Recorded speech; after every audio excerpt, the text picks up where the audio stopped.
Hey, I'm Herald sports writer Manny Navarro. And I'm Fernandez. And this is another edition of Rewind.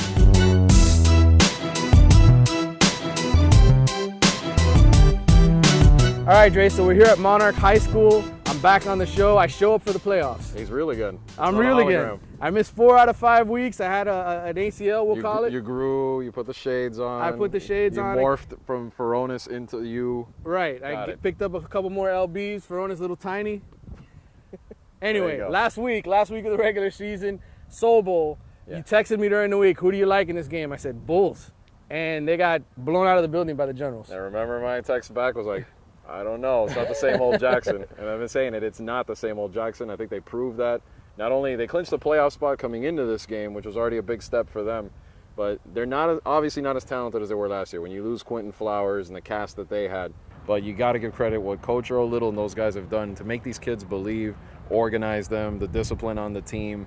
It was 44-15, 44 points, most they've ever scored in the Soul Bowl series, which is pretty special for them. Only the 5th time they've won since 1980. I was going to say, they got to win sooner or later in the Soul Bowl. They got to even things out a little bit. It had been 12 years. They had the trophy, and the old little trophy they used to give out, it's in their office.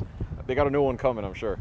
Well, another team from Dade County, big win last week. How about American? Their team sort of proving themselves. They beat Carroll City, who most people probably thought were better than the Patriots, but they win the district. Now they're going to the playoffs with some momentum. Yeah, frustrating year for Carroll City. I mean, they came in, people thought maybe they'd be the runner-up to Central, and they weren't, 4-6. American, their defense has been solid all year. 9-1, first time since '88. Wow. The Patriots. You know, Charlie Yando was the coach back then. A little research. But if their offense doesn't play better, though, that's the one thing I'm a little bit concerned for their sake. The last 2 games, they scored 10 against Matter. They only scored 12 against Carroll City. They got to get more production if they're going to beat Plantation. 2 playoff teams with a lot of history. Southwest and Coral Gables hooked up. Yeah. Southwest reeling coming off that tiebreaker loss to Belen. So, they had to be a little resilient just to get in the playoffs. It's tough right now. Now they have Killian coming in. But Coral Gables, there's a team that I think after those first losses early in the season, the Columbus and the Killian, seems like their offense is starting to come together a little bit. We knew they could run, but the key is going to be if their quarterback, Vashawn Waiters, can get in sync with those receivers, then they might have a chance to go far. Homestead South Dade, the battle on Nussey Street. Bucks not going to the playoffs, but they get a nice parting gift. Yeah, they salvage a little bit. I mean, we knew this year they're going to be younger. They lost a lot from last year's team. I think, Coach Hudson down there does a good job. They'll be back in shape for next season. Last game, Deerfield, St. Thomas Aquinas, not much of a match at all. No, and it really hasn't been for Aquinas. I mean, if that's the one thing that I could point to for St. Thomas is when are they going to get a challenge? Because now you look at a Matter Academy team that's going to go in their first ever playoff game. It's going to be hard for them to really put up something.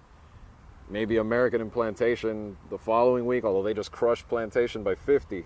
Yeah, Rocco Casudo, I'm sure he'll do a good job keeping those guys focused. He's got a lot of leaders on that team, though. I'm not worried about St. Thomas Aquinas. I'm not either. They'll find ways to motivate. And of course, Ely and Dillard, the Broward Soul Bowl. Yeah, the Broward Soul Bowl. Dillard had a big win against these guys 2 weeks before, but then turned around. And Ely, you got to look at a 1-3 start. Ever since they've started to play better, they've won 5 out of their last 6. They have a home game against Delray Atlantic.